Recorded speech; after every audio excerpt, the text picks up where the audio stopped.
Hello, hello, hello, everybody. It's so good to see you all today. This is your Stepping Up and Stepping Out series that airs every Tuesday at 7 o'clock. And guys, guess what? This series has been designed just for you to encourage you, to inspire you, and to empower its listeners to do what? Step up and step out of your comfort zone. And guys, this week we have a guest with us, and her name is Miss Irene Gathuru. And I want you all to give a shout out to her. I'm going to bring her to the screen in a few minutes. But she's a PhD, and has been an epidemiologist for over the last 20 years. And I would just like to give you a little bit of information about her before we bring her to the screen. So she's been married. She's a boy mom of two boys, ages 18 to 20.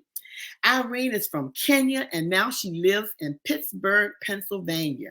And she caught the vision of wanting to be an entrepreneur. She caught the entrepreneur bug, and she wants to learn as much as she can about how to leverage live video and to be able to work her way in the space of doing online live videos for her future business. And through her interactions with several online communities, she has herself discovered that she loves working with women. And she will be launching her coaching program for other immigrant women with PhDs in the STEM field.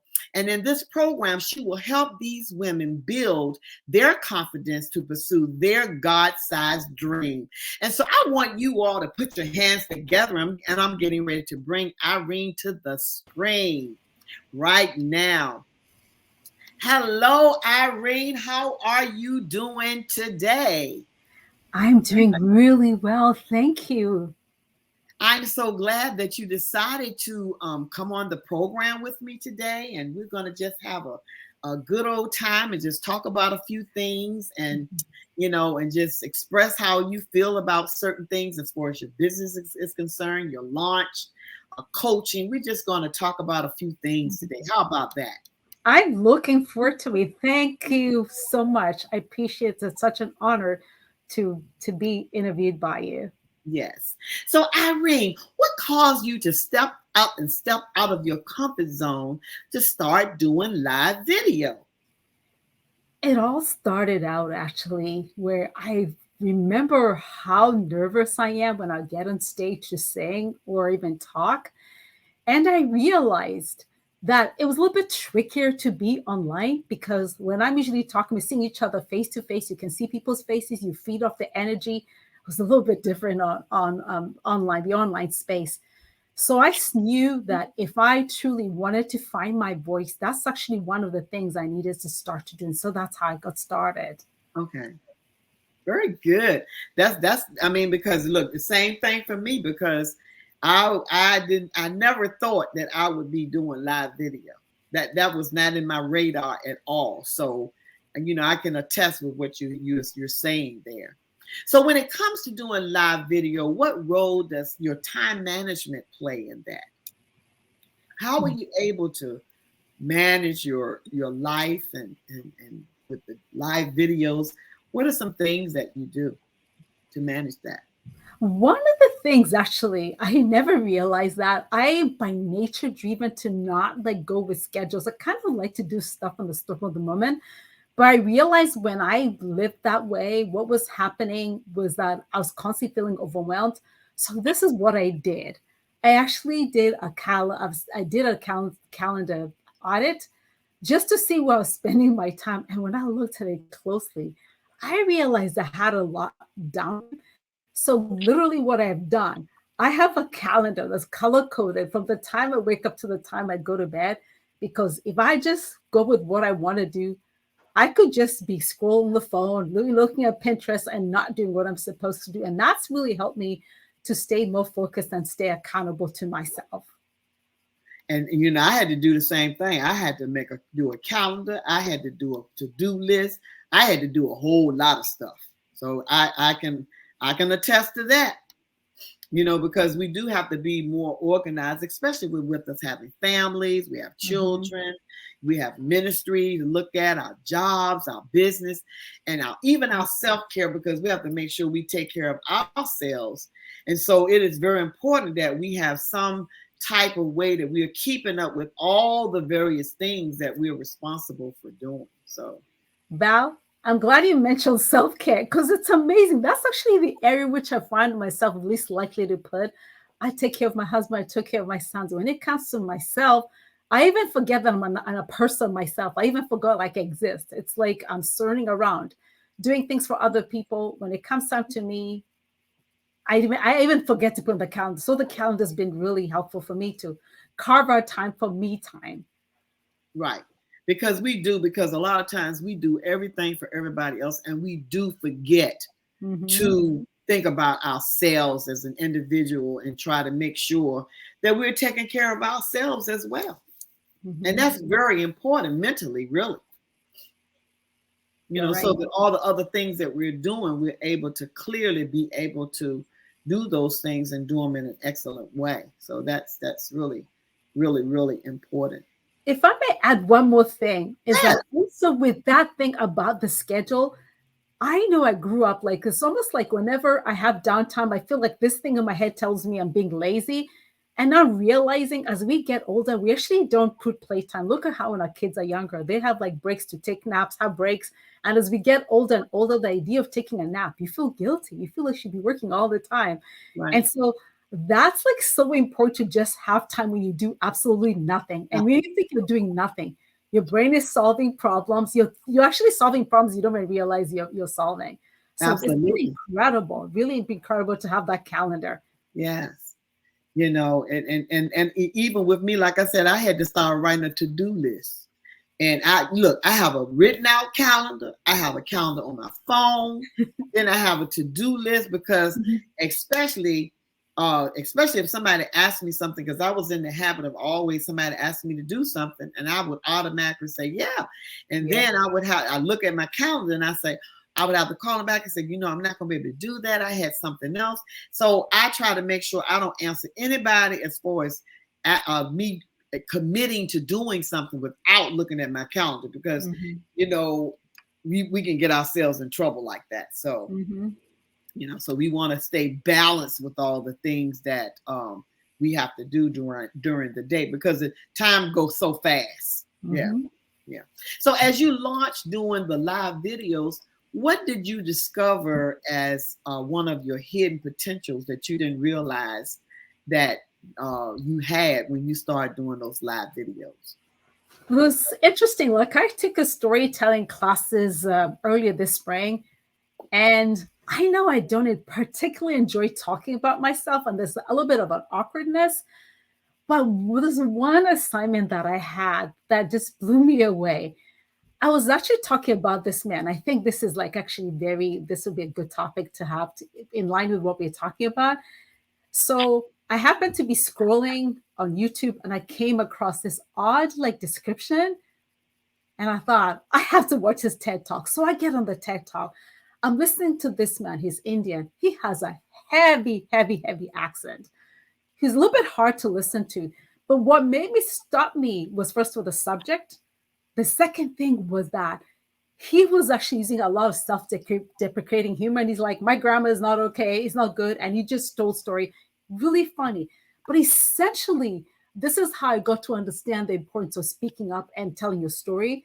Here's this man talking about a problem that women throughout people in poor countries don't have sanitary pads. They're expensive.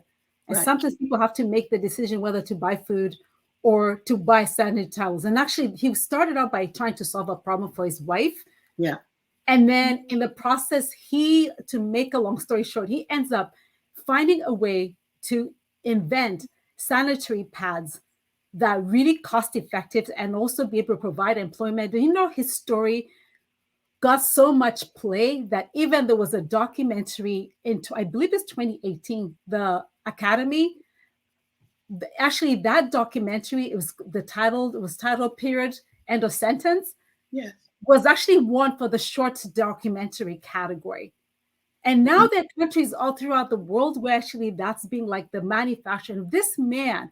If you're worried about his English, he dropped out of school at age 14 because I believe he lost his father. So he had to start working at a relatively young age for the family. Yes. So that's education was a problem. His grammar's not the greatest, but did that stop him? No. No, it didn't stop him. And when I saw this man, I'm like, what is my excuse for me not to get on and talk about it? And with him, like at the end of the story, and for me, it all came full circle. I'm thinking, this man spoke up. And through this man speaking up, I bring a problem that many of us may not be aware, like in a Western nation. Right. That's a problem for girls. Girls are dropping out of school when they miss the school days because of their period. They drop out of school, and that creates a problem. And here he was, because of telling his story, he started a revolution. So we really underestimate the power of our stories. And when I started talking about them, I'm like, oh my gosh, whatever that is I feel passionate about, I need to talk about, because you never know. The very things that are coming out of your mouth could be what will solve somebody's problem for a lifetime. Because we have it in us and it's just laying dormant, and or if we don't tap into it, somebody's going to miss out on something great that we have inside of us. Yeah. So that's awesome. That's awesome. So when you first started doing live video, did you have a plan of your own, or did you have a coach? Well, I actually threw out. I've never been a person who always trying to kind of spend time figuring out, because I know I tend to be a thinker. I get analytical. And if I'm not careful, I talk myself out of doing things that are bold, that are bold.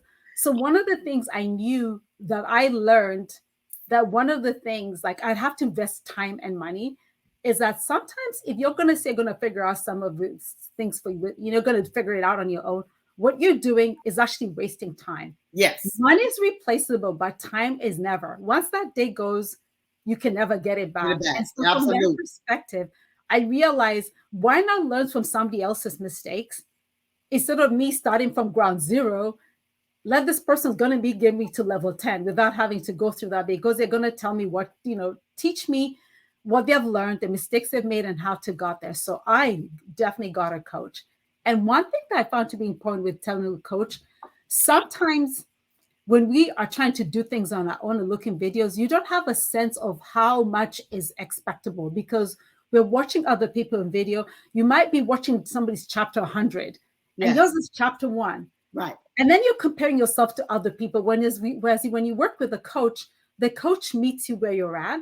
Yes. And you have from where you are, and you build slowly over time. Yes. So that's what I found to be extremely beneficial. Yeah. And they can steer you in the right direction, especially if it's some area that you don't know that much about, but might have an interest in it. And like you said, why waste all that time in trying to figure it out when somebody has already figured it out, and they can help you, be more successful at that thing that you want to be successful at as well. Yeah. That's absolutely so true. The other thing about that was the coach. Not all coaches are made equal. You have to do the work. So you have somebody, and it's sort of like as you start to be on the online space, so many people say they're coaches. Have they actually been successful? So there are a lot of questions to ask you, versus if you take the time to do your work and make sure you connect to that person, have similar values, their pace at which they work, like being cognizant of that and make sure it's a good match between you and the coach. Yeah. That helps tremendously. Absolutely. Absolutely. I totally agree with that. So what was the determining factor that made you know that you needed a coach? And I think we kind of talked about that, is the fact that you were wasting a whole lot of time, because that's what happens when we try to figure it out.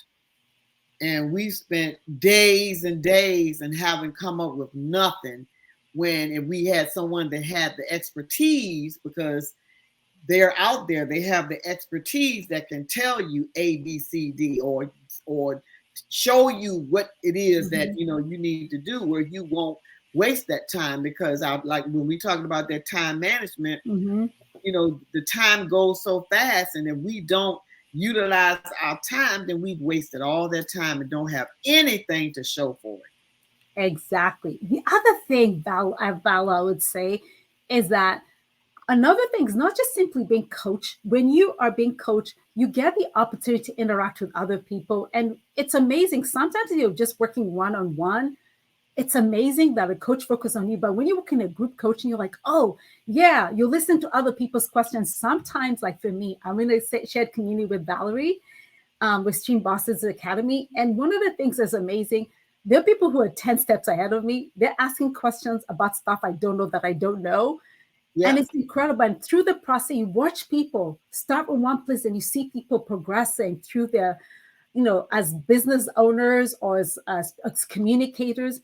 And just by watching that, that really helps you to develop belief that you can actually do it Do yourself. it. Absolutely. So Because that's really you're not in it alone. There are other yeah. people. Yeah. Yeah. So Irene, talk to me about talk to us about the STEM program and what that's all about.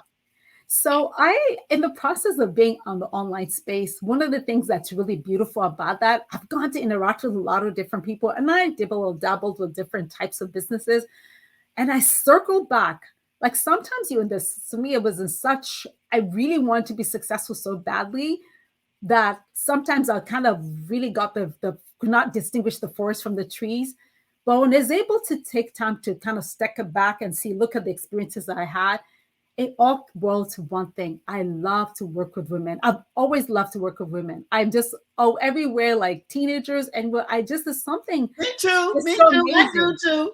I just really, really loved it. And so I started to think about, like, I knew I needed a coach. I felt so nervous. And then I realized, after like having some coaching again, I got to realize the best thing that you can teach somebody about is something you've gone through, a difficult situation, and you figured how to do it and you've mastered it. And I thought, why not? Right. And so as I was thinking about it, think about the rigor of a PhD program. It's so rigorous. And if you're not careful, because it's constant, there's so much competition, and you never really feel good enough, especially in the STEM field where there's a right and wrong answer. You can end up getting your PhD and walking out of there feeling not good enough, not feeling as though you've truly got your dream, feeling like a fraud. A lot of people, really highly successful women especially, will experience this. And so I realized that's why I decided I want to focus on help women, find businesses. And sometimes when we get our PhD, so much money and time is spent on getting our degrees, Yes. and we can really be reluctant to pivot and go in a totally different field because of the time and energy you spend one way.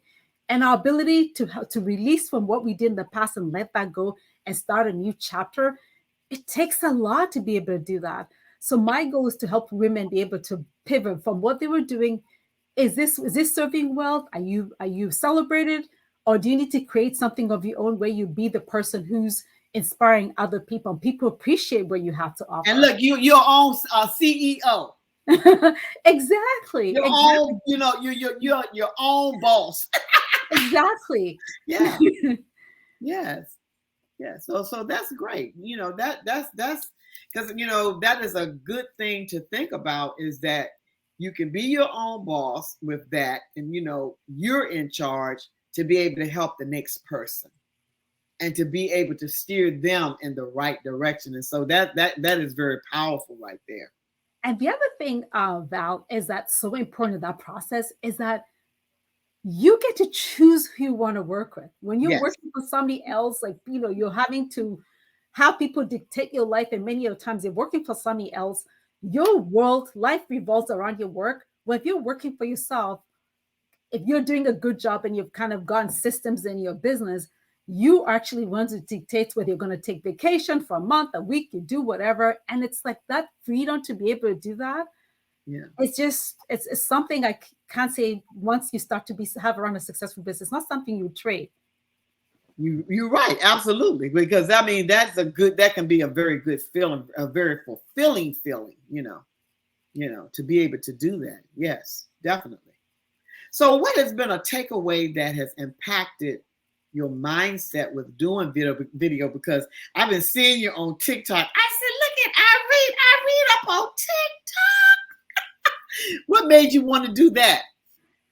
I think for me, it was like I knew that live video. I've obviously started to see the face-to-face coaching. The world is going online. A lot of business models have just collapsed, we'll say Airbnb. There's a whole lot of things, a lot of disruption in industries. And I recognize that. And it was scary. But one of the things I know that this has afforded me the opportunity is to learn through mistakes. When you're studying, when you're getting your PhD, the focus is always to get the right answer. This was the hardest thing for me to learn, like in business, think as a business person. If you don't make mistakes, you actually don't grow. Whereas like in an academic STEM environment, you get the right answer and that's you grow. So it's like such a different way to think. If I want to succeed, I'll use the words of John C. Maxwell, failing forward. Yes. That's the way to success. And once I started to embrace that and started to think, instead of having a fixed mindset and having a growth mindset, where I was saying the only way to build confidence, not by reading about confidence, is to do it. And then by repetition, you get better and better. So, and it's good you said that about that the fixed and the growth mindset, because a lot of people get stuck right there with that fixed mindset and feel like, okay, this has been working for 100 years, so I don't need to change it. But there are so many different ways to grow your mindset so that you can see that there are other ways to get things done, and it's more profitable and it comes out better. So, that is something that, I really like to encourage people when you're talking about a growth mindset, that we as a people, we should always want to be lifelong learners, because it's always something to learn. Yeah. The other last thing, when I'm thinking of one thing, there's also thing in this process, you have to be humble. Yes. You actually have to be humble. You may know this, but the moment you're learning something new, you're starting at ground zero. But just be willing to be humble and to be coachable. Yeah. If somebody teaches you, try that out, and do not change coaches. At least, but if you're moving from one thing to another, we have to give time for you to actually show success. Right. So that's been like humbling to have to be, I don't know, and be okay with it. And if it means I have to learn, like literally what's happened now, my sons teach me. There were times like, oh my gosh, I don't know how to get on this. I don't know how to text. I don't know how to connect this. Like, it's really made it a level playing field. Your 16-year-old grandchild or your son or daughter will teach you stuff that you don't know. So it's been a blessing that way to also know we're helping. We are the older generation. We're learning for the new ones because they are basically what's the digital nomads. Right. So it's been a blessing all through and through. So it's an interesting experience. It has. And so the thing of it is, like with organization, how has all of this affected your organizational skills as well, as far as that? It's the time management along with organizing everything that you have to do during the day. You know what? It's constantly, I have to say, it's a challenge. One of the things I actually learned I used to have these long list of things I wanted to do. And there's actually a book I read recently. It's called One Thing. And one thing I realized, and actually had a quote, I don't have the quote handy, but sometimes when you have that list, it's like every time you finish the list, there's something else that comes on. So I'm challenging myself every day to focus on 3 things for each day. Those things have to be done before I go to bed. And if anything else gets done or not, it doesn't matter. But I'm noticing now when I'm like when I focus on one thing, I don't feel as though time is my enemy. But when I focus on a million things, I'm always feeling as though I'm racing against time. And that's kind of a losing battle, because time is, it's like, it rules our world. It does. It does. It does. And the thing of it is, why people like to look at video and listen to audio, is because they can do it while they're driving. They can do it while they're cooking. These are things that they don't have to sit down and do, so it helps with the organizational skills of all the other things that we have to do, because video and audio is really the thing now, really. So if you're tied up and not want to get involved with that, that's one thing. But that is how this world is evolving. That is so true, because I can tell you, there's only a few times I actually don't have the radio. If I'm listening to Kayla, which is a Christian channel, listen to Christian music. Other than that, I always have an Audible. I have so many books from Amazon Audible. I have one book after another. So even when at a doctor's office, I have a Kindle. Always have a book. I have an audio, and I have my earbuds with me.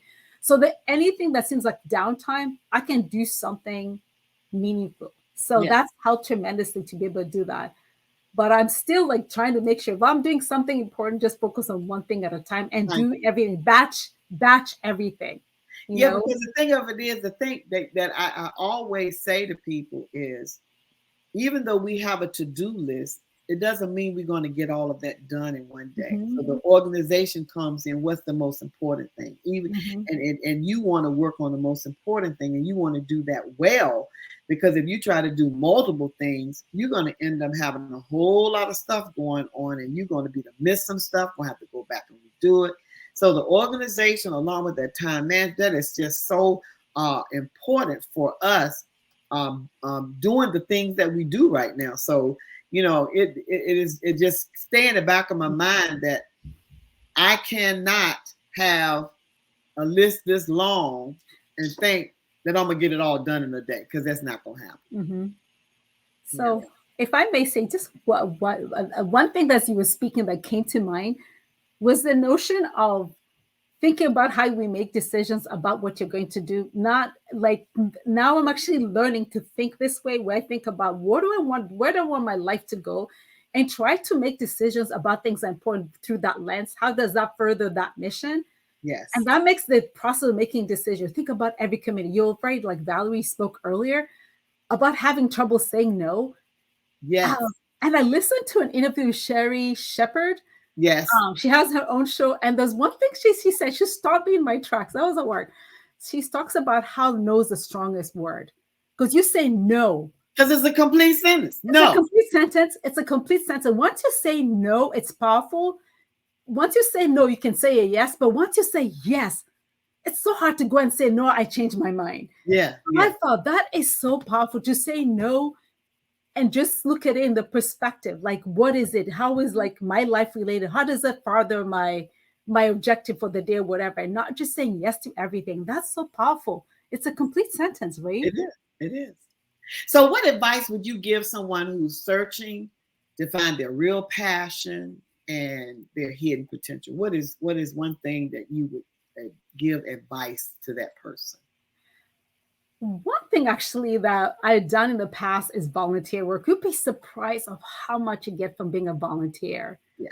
um just volunteering, if especially like if you think about nonprofit exist, find something that you really enjoy, you're good at, Yeah. and give that time away. And sometimes that could be a great way to know. Another thing I also knew that's also helpful, there's somebody who you kind of look at and you look up to. Maybe that you feel like that person is like where you want to be some years or a decade later.